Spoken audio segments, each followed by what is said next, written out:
Novelle Petronella, hope you're doing well. Having a good end of the week. I hope you like my bird. I'm not a big bird fan, but I was thinking about this story. I remember this news story that was on a long time ago, and it always stuck with me for some reason. But the story was they had these inmates that they wanted to raise their morale. Mighty nice of them. But their idea was to paint the insides of the cells bright yellow. And apparently it made the inmates very happy. And they could measure their moods because of the yellow walls. Interesting story. I don't believe it, but I always thought it was a great story. So I wonder what they would think if someone put this bird on the walls. They'd probably like it. Like, hey, we were going to get you a velociraptor eating a strawberry, but we couldn't get approval from the warden. So, this guy. But I don't think I need to tell anybody how exciting of a time it is. There's just so much happening, you know. It's like the snowball effect, but kind of like, it's kind of happening fast, but it kind of sometimes feels very, very slow at the same time. Like, do you realize how far ahead of the curve you are? Like, even if you haven't invested anything yet, you're just thinking about it, you're still pretty far ahead. But maybe look into that. Maybe. I don't say do it because I'm not allowed to do that in the United States. I can't tell you what to do financially. I can't really tell you what to do in any way, but without repercussions. And I don't have time to figure out the penalties unless you were a friend of mine. Then I'd be telling you every other day to invest in XRP and probably a couple of other coins if you were really adventurous and ambitious. But I know that my stats break down to about 10%. 10% of them listen to me. Probably an additional 7% will actually do something about it.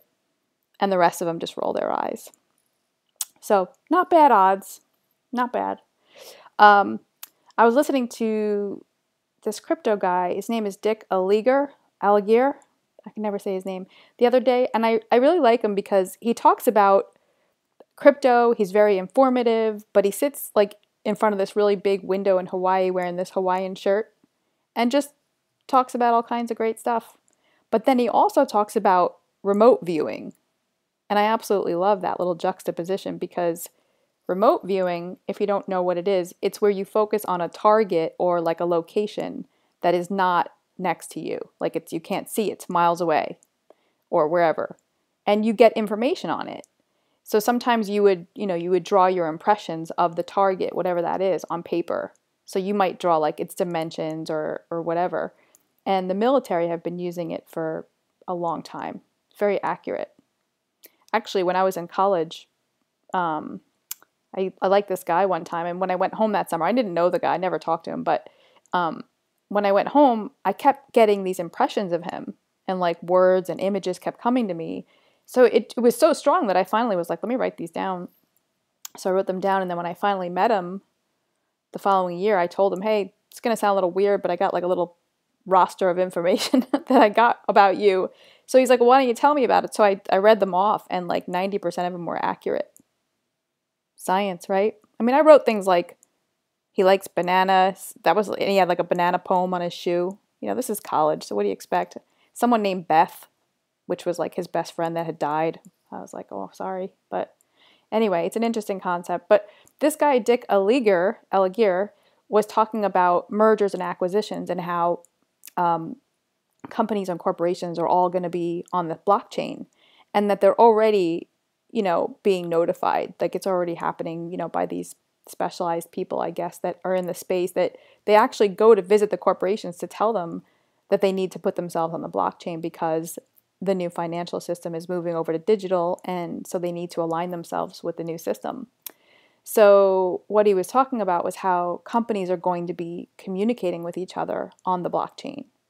And then once all the large companies are ready, there'll be like a huge run-up in price. Although I think a lot of things could cause a run-up at this point. At this point, someone could probably cough a little too hard and we'll probably have a run-up. Like that is how much incredible stuff has been happening every day. So maybe there'll be some kind of like compounded, multi-layered run-up or something. But after that, I was looking for examples on how companies could work together on the blockchain because I didn't really understand how that would work. And like, I didn't want to just take his word for it. And, aside from that, especially now while I'm on this sort of like learning curve, I think it's pretty crucial that I'm able to like visualize as much as I can how things are going to look. Like, do you realize, similar to back when we had just started with the internet and no one really had any idea what the whole thing was going to look like, we could only see as far ahead of us as we could conceptualize, which wasn't very much. And, the bigger picture totally escaped most of us because we had no reference point for it, unless you were maybe like a coder or like you were involved in the building of it or something. But an idea like Uber back then, are you serious? No one would have believed something like that. I remember seeing one of my older brothers like playing computer ping pong with the keys, like the up and down arrows on his computer. And I think I had like, one of them gave me like a 28.8 as a hand-me-down when I was younger, which was like, this thing was like 60 pounds. And when you turned it on, it would like make this really loud noise that your neighbors could hear it, this dial-up noise. But you know what? You were very excited because you were on the super information highway. And that's really all that mattered. Like, I had no idea what else was going to be coming, like all the integration. I don't think any of us really knew. There's this commercial I saw the other day. It's really old. It's got to be like 30 years old. And it actually looks like a comedy skit now because it's that old. But I guess it was like in the early Macintosh days. And it's like a family, like the parents and like the younger brother or whatever. And they're all talking about the amazing things they're going to be doing on this computer. Like, they're all sitting around it like it's a steak or something. And the mom's like, I'll check the weather and then I'll be able to look at recipes. Don't spend all day there, Bobby. Like, ha, ha, ha. They probably should have remote viewed into the future about 10 more years so that someone could warn Bobby's parents that Bobby was going to have access to a lot of virtual, like, webcam girls and other stuff that you can put on a credit card, which will be coming to a blockchain near you. But, once we, like, merge blockchain and people are more integrated with that, then it's like AI is probably going to be somehow integrated with AI is like looming. It's like kind of here, but it's like looming just around the corner. And like, to be honest with you, it kind of scares the hell out of me a little bit, but I also am very enthusiastic about it. So I'll take my chances. But, initially they'll probably start out like, it's all cute. Like, Bobby, this is the AI blockchain. You can combine yourself into like a half cyborg tiger. Like, wouldn't you want to do that? Wouldn't that be so cute? And then like one day the parents come home and the dad's like, well, where's Bobby? I can't find him. And the mom's like, well, he's stuck in the blockchain. I knew this wasn't a good idea, Tom. And then Tom's like, well, it all started with you and that XRP, Now look at us, filthy rich. We got a kid who thinks he's a Wolverine and he's stuck in the blockchain. And then Bobby is like, has a new leader and it's like a wolf and he's living virtually in the wolf den. But back to the companies on the blockchain. So one of the examples that I was able to find, which wasn't like, it was a small example, but it could be like where one company is using a car rental company of another company, like Enterprise or something. And this person would be traveling and like very accurately and in real time, they're being charged micropayments using a crypto, like maybe XRP or Litecoin or something. And then as they rack up gas mileage, it could calculate like really accurately and maybe save on the error, right? Like there wouldn't be as much error. So maybe as they're using certain features, everything could be trackable and finite. So obviously that's just one small example, but if you imagine everything being tokenized and integrating with everything else in the blockchain, including yourself, I think then we'll probably still only have like 1% of the total picture of what it's going to look like. And, it is our future. It's already happening. So it's not like an if scenario, but when. It's a very exciting time. It's also kind of slow in a way, right? Like I've seen more than one of those wedge charts where like once again every social media post or like YouTube video is talking about the bullish XRP wedge that is like it's just about to break out. But what I do like about the bull wedge chart, now that I know what they are, is that you never quite know when they're going to manifest. It's like back when I lived in New York and like the weatherman used to say like, oh yeah, we're going to have a blizzard, but you didn't know when, and you're like 8 years old waiting at home to see if your school's going to close down that day, and you're just waiting, but you don't really know. And that like space of not knowing before it happens is a really, I think, the good side of things. Because if you always knew when good things are going to happen, you probably just wouldn't care anymore, right? You'd be like, screw this.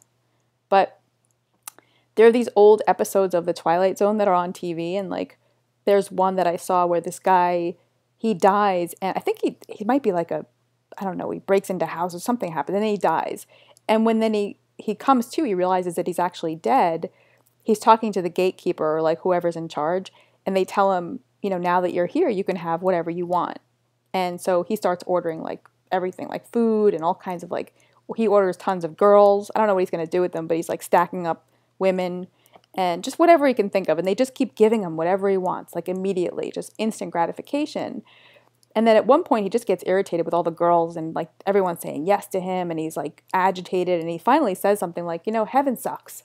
I really hate it here. I don't like it. And the guy says to him, well, whoever said that you were in heaven?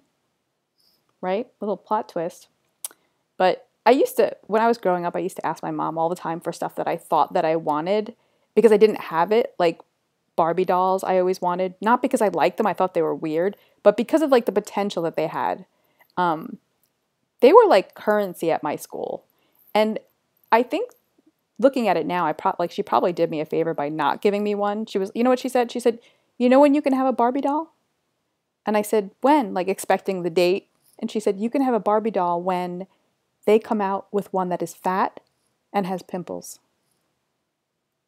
So I was like, oh, well, can I please have a fat Barbie doll with pimples then? She's like, no, because they don't exist. And I never got one. And anytime I asked her for anything like that, she'd say, no, I'm not going to train you to be a sex symbol.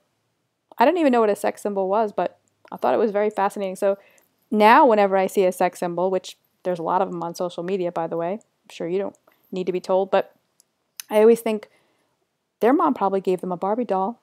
And like, secondly, she probably also trained them to be a sex symbol, like did a pretty good job. So anyway, do what you want with that. But remember that before things go ballistic is probably the best time. It's the time that I think we'd probably be more likely to look back on and remember the most.